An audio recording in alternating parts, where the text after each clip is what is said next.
friends, wanted to show you a quick easel card using the barlotta from Tattered. Also I'm using some additional dies that are from Tattered, like the heart, the tuck-in, and of course the exquisite little fairy. So first things first, we're going to cut the main largest die of the collection, and we are just going to fold over a piece of card and cut that shape. Pick up your top half, fold it over. Then what we're going to do is adhere a colour piece of coloured paper. Now this paper is actually from the Tattered magazine. Now what I'm going to do with that as well is I'm just going to take my Rare Earth Misty Rose blending ink. I'm just going to go around that edge straight from ink pad, and you can see it just takes that edge of that stark white off. What it does is it just makes it look a tiny bit vintage, brings the colour tone down, and just makes it a little bit softer. I'm also going to go in with a tiny bit of brush corduroy. I'm working on a mat just to make sure my table stays clean. But also, if you have got one of these heat resistant work mats, craft mats, these are brilliant because what they do is they're just like a glass mat where you can pick up colour from the edge. Super simple. So now I'm just going to adhere this clean onto my base that I've already started to create. Now you can either pop it down with foam pads or you can use it just with glue. I'm just going to use a couple of little foam pads for quickness, just to lift that away from the main. Absolutely beautiful. So now that's on, super simple. I'm going to take my frame. Now basically all you do is you cut your outside frame and then your smaller frame on the inside. Again, I'm going to pick up that ink and just distress just around the edges. This is how it's so simple to make a vintage project, quick and easy using the dies you already have at home. So I'm just going to quickly go around that edge and then also around the insert of that frame. Don't worry about it being too perfect because we're going to do lots of layering. So this is more of our base, if you like. There we go. So now I'm going to apply on top. Super, super easy. Just take my foam tape. I've been using shaker tape here, which is a lot more easier because you can just pull it off as a whole strip. So take that away and then we're just going to apply on top. There we go. Super easy, ready to go. So that's our basic easel ready to go. So now we're going to start doing a bit more detail work on this, adding in that glue. So now I'm just going to go straight onto my mat, a little bit of wet glue, really simple, and I'm going to pick up this heart design. Now this is one of my favourite heart designs. It's a tattered lace heart, and I do believe it was released probably over a year ago now, but it's one of them staples that I always tend to go back to. I've also taken exactly the same as what I did before, but that smaller aperture, and I've done it in the coloured paper. So now a little bit of ink around the edge. Now a lot of card making, it's more about the placing than the actual product that you're using. You'll notice as well, there is so many products on the market. So the best thing I find to do is find that key favourite that you love, and then just use it until, well, that's what I do. I just completely use it till I can't use it anymore. So now I'm taking this beautiful flourish. Tuck-ins are fabulous because what they do is they give you that soft, ornate feel without the hard work. So rather than using it as a tuck-in, I'm using it as a main focal point, but also this is going to be my stopper that goes on there as well. So I'm just going to grab a foam pad and I'm going to place a tiny bit of ribbon just to lift that as my stopper. There we go, and I've gone for like a brown and a pink, so everything works together.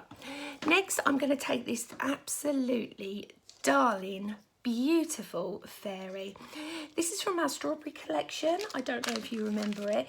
It is still available, I believe, on Create and Craft, so maybe pop along, have a look. And I'm just going to sit her just offset to the other side. Now we're going to decoupage this layer, which basically means I've cut out 3 of the same design and I've trimmed it down, so each layer has something less than what the one previous did. Again, you can shape them, sculpt them, make them really 3D. I'm just going to pop a little foam pad on the back there, then I'm going to apply her as my second layer. So on that first layer, I left the detail in of the wings. This second layer, she hasn't. Third layer, I've cut away the flower. It's that easy. So now a little bit of manipulation. Foam pad. I'm just going to use a couple here. I always use larger foam pads and then cut them down. It's up to you if you prefer to do that, or you can go straight for the smaller ones. Completely up to you. So now I'm just going to apply that third layer on top. Just make sure we're in the right position. Then what I've got is lots and lots of flowers. Now these are the Swift flowers, super simple. One pass through, ready to go. So you get all of these different beautiful flowers that you can adapt and evolve. So I'm going to start picking them up. I've done them in 2 different colours. I've done them in the craft card and I've done them in that really soft pink. So now I'm just going to pick up a few of these flowers, start dotting them around. Symmetry is always good.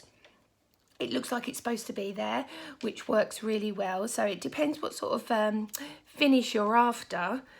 But personally, I quite like the symmetry look. So again, just keep building up that colours with the flowers. Now you can multiple layer these, you can hide them behind each other. Many different styles. I'm not going to forget that bottom bit as well. That needs a few too. And you can see I'm not wasting any glue. I'm picking up the rest of that glue that I left behind. And then I am just simply layering on top. So again, you can just build up.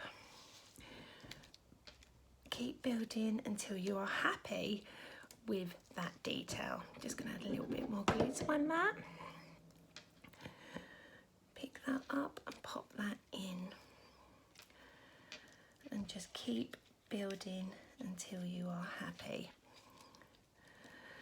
So also what I've done is I've cut that beautiful heart and I've cut it actually out of craft card as well. So now what I'm going to do is I'm just going to take a pair of scissors and I'm actually going to snip this in half. The reason why is I'm going to use this as a tuck-in rather than the traditional tuck-in. So now I'm just going to pop that around the edge. You can see, you can just tuck it round. I'm just going to lift that flower. Actually, do you know what I might do? This is what happens to me is I start changing my mind while I'm doing it. I'm going to lift that layer up and I'm going to pop it behind that layer. This is the beauty of using wet glue. It means you can go back and still pick up that layer if you want.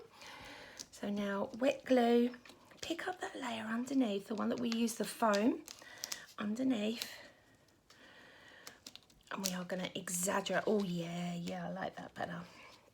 Exaggerate that design on the edges, much nicer. A few little flowers still dotting around. This is brilliant. The Swift flower system is so easy. It just takes all the hard work out of it, really, really does. Next, what I've taken a sentiment, this is Reach for the Stars. I actually took this from a very old tattered lace die and I've snipped away the rest of the frame because it actually comes with frames. So now I'm just going to add that to my project, multiple layering, super simple. There we go, all done. So you can see there how simple it is to create a beautiful easel card with your tattered lace dies. I hope you've enjoyed. Please subscribe and then you can keep up to date with all of my videos and I'll speak to you soon. Thank you. Bye.